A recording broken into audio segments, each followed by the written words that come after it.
Arsene. Hello, Arsene. Hi Thomas, how are you? I need to talk with you. Sure, what's up? Hey Thomas, I have some person who wanna contact you. It's very important. Okay. Please, let's meet on the Burma, near the bridge 2. Bridge 2, that's near the Kalan Road, right? Over the Yangon River. Okay, see you at 4 o'clock. Got it. Okay, see you then. Bye. Bye. Hey, so what's going on? Where's this guy? What happened? Huh? Что это такое? Behind. What happened? Ой, don't touch inside because it's curse inside. Don't touch it.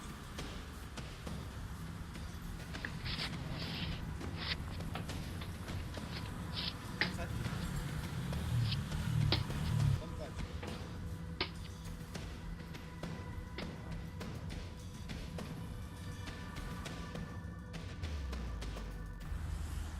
Kids, right about now, you're probably as confused as I was earlier today. So let me give you a little bit of background information as to what's going on here. So first of all, the guy today, a Russian explorer. We're here in Myanmar. That's the former country of Burma. And if you look real close, way up there is a mountaintop. And there's supposed to be some kind of secret hidden entrance to a cave. A long time ago, that cave was home to a very, very, very special kind of a teacher. That teacher is now a mummy. So that Russian guy came up here, did some exploring, went in and found the mummy, and in the mummy's fist, he had something called mummy wedges. The Russian guy took the mummy wedges, he thought maybe he could sell them or something and bring them to a museum. Well, bad idea, because ever since then, terrible luck. You saw him today, he was limping. He had just gotten into a motorcycle accident. Kids, he asked Junior Genius and the professor to travel all the way up to that cave, go in there, yep, find the mummy, and put those mummy wedges back into Mummy's fist. So tomorrow, bright and early, we're gonna see if we can find that cave and turn those mummy wedges back in to where they belong. So let's get some good sleep. We'll see you tomorrow.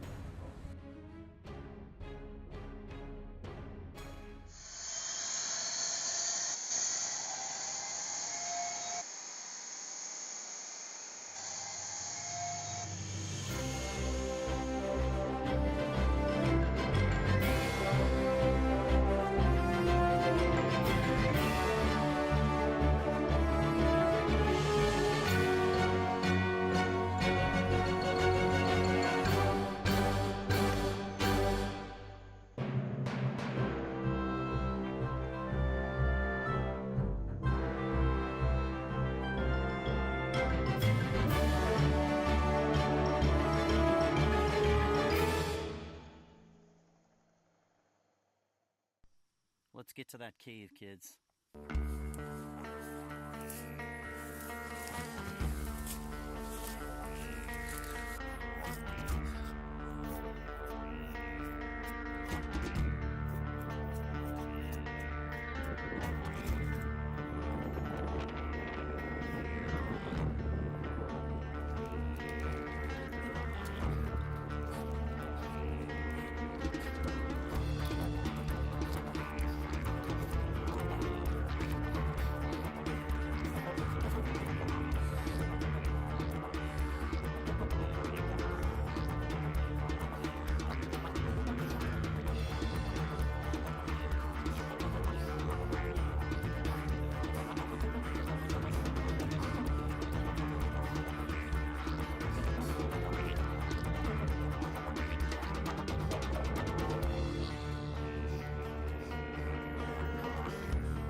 made it, kids.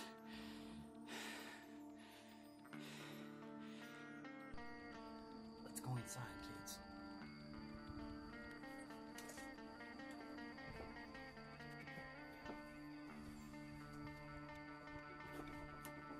It's a tight squeeze.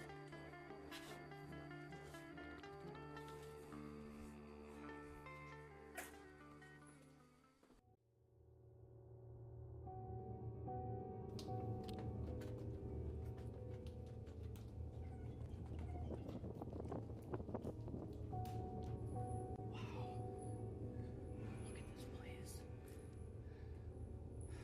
It's huge.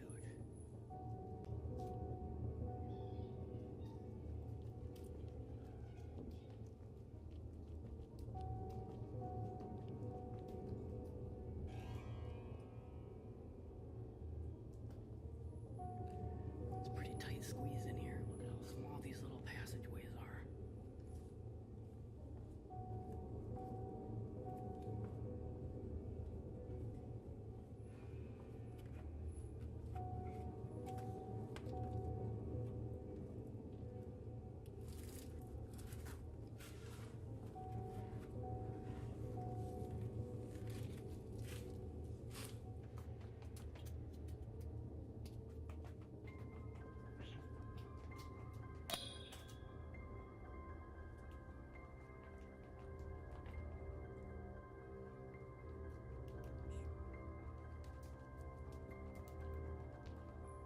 I think it's up this way.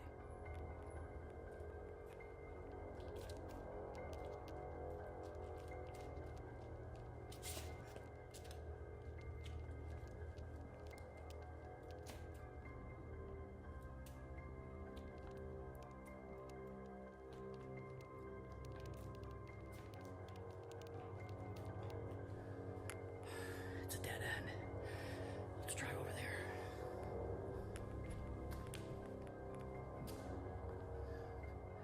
We gotta get these mummy wedges back, kids.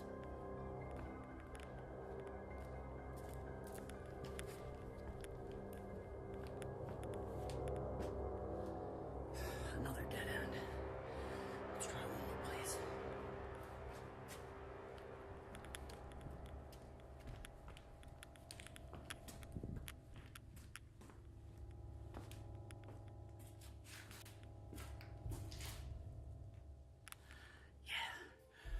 There it is, but it's a lot smaller than I anticipated. I hope we can get in there.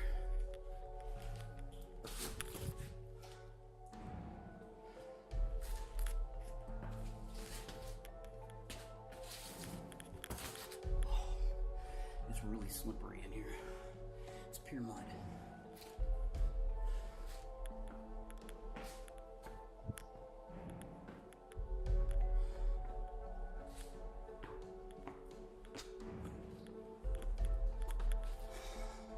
We're gonna have to crawl through.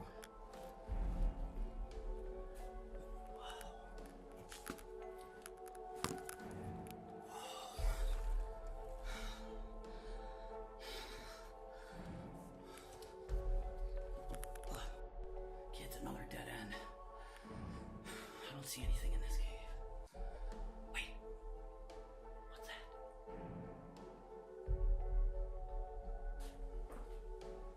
Whoa. It's the mummy. Let's put these mummy wedges back and get out of here.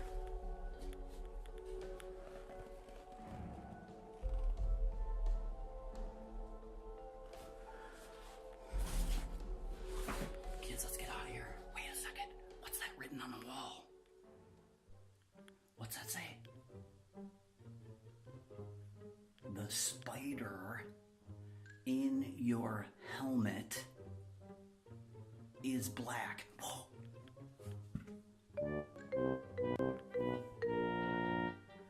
Yeah. Wait. In? It's kind of weird. I don't know, kids. Let's get out of here. Kids, look. There's another sentence written on the wall. The mummy of the cave is really creepy. Wait, what? Of? Look at this third sentence. The cave with writing on the walls is old. With. Let's see if there's any more clues in this cave. Hey, wait, what's this over here? The cave, comma, an ancient rock structure, comma, is old. Wait a second, double commas? Kids, hey, we might have stumbled onto something weird. Let's go back and look at those mummy wedges again.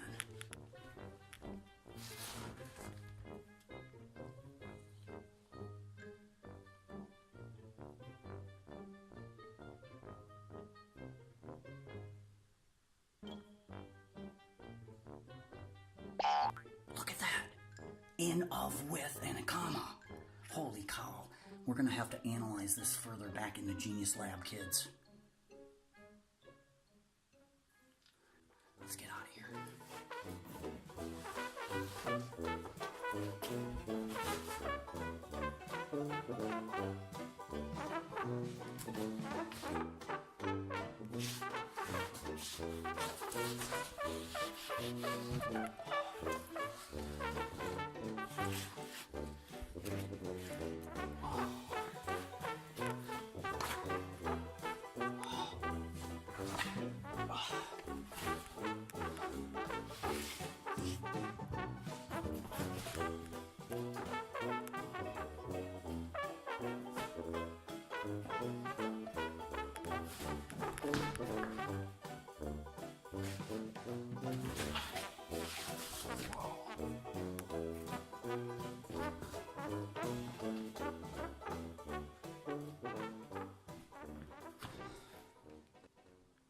Kids, hey, I made it back to the Genius Lab and I did a teeny bit of research.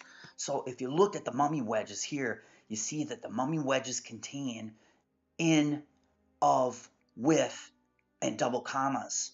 So the first thing that I did is I went to Google and I got the definition of what the heck a wedge is. The only thing I thought of a wedge was a wedgie. You know, when you get your undies kind of bunched up in your pants. Well, that's not exactly what a mummy wedge is. So according to Google, a wedge is something that serves to part, split, or divide, etc. Here's some examples from Google. If you wedge a rock between a door and its frame, it will stay open. Another example from Google. The quarrel drove a wedge into the party's organization. So think of it this way. You're going to have some part that's going to be driven between two other parts. So I felt like that's a lot like what we see with these particular sentences. In the cave, here's the sentence that was on the wall, sentence number 1. The spider in your helmet is black. Well, here, if you look at this sentence here, you see that we have the noun, spider, on the left, and on the right, we have the verb, is black. The first word we saw was the word in. That's one of the mummy wedges. This word starts a preposition. A preposition is extra information that's wedged in between a noun and the verb. Look, extra information here, noun and the verb here, see? When you cross out the preposition, you'll notice it's still a complete sentence. The spider is black. The word in, I call a throwback word that throws you back to the noun and gives you like a little bit of information about the preceding noun here. Preposition, in. The second thing that we saw in the cave, the sentence was, the mummy of the cave is really creepy. The word of is one of our mummy wedges. Of starts a preposition again. It's extra, non-essential information about the preceding noun. Of the cave, what's of the cave? The mummy. See that? The verb is is really creepy. When we cross out the preposition extra stuff, you see it's still a complete sentence. The mummy is really creepy. Extra information that separates the noun away from the verb. Let's take a look at the third sentence from the cave. The cave with writing on the walls is old. The word with, another one of our mummy wedges, starting a preposition. Prepositions are non-essential information that separate you away from the noun and the verb. It's wedged in between there. But that extra information, remember, gives you like a little mini definition about the preceding noun. With writing on the walls gives you more information about the cave. When we cross that out, the cave is old. It's still a complete sentence. Let's take a look at the fourth sentence from inside the cave. It's a double comma, Mr. Chung. Comma splice. We already know from Mr. Chung that what's between double commas is extra non-essential information about the preceding noun. See that? We can go ahead and cross it out. Guess what happens? The cave is old. It's still complete. Whoa, whoa, whoa, whoa, whoa. Wait a second, kids. Did I just allude to the fact that prepositions and comma splices are pretty much the same thing? Look at both of these two sentences. Sentence 3 and sentence 4. With writing on the walls, that's more information about the cave, which is a preceding noun. An ancient rock structure between the commas is extra more information about the preceding noun, the cave. When we cross out a preposition and when we cross out the double commas, look at what we have. The cave is old, the cave is old. Two complete sentences, and by the way, they say the exact same thing. Who made this stuff up? Crazy. Curse of the mummy wedges, kids. Try and believe this story because it's real. Look it. You can't make it up, kids. You got pictures. You have video footage of me in a cave with a real mummy. Mummy wedges, kids, extra information wedging in between the noun and the verb. We don't need it because it's extra. Boom. Thanks for watching. Bye for now. Mummy wedges, kids.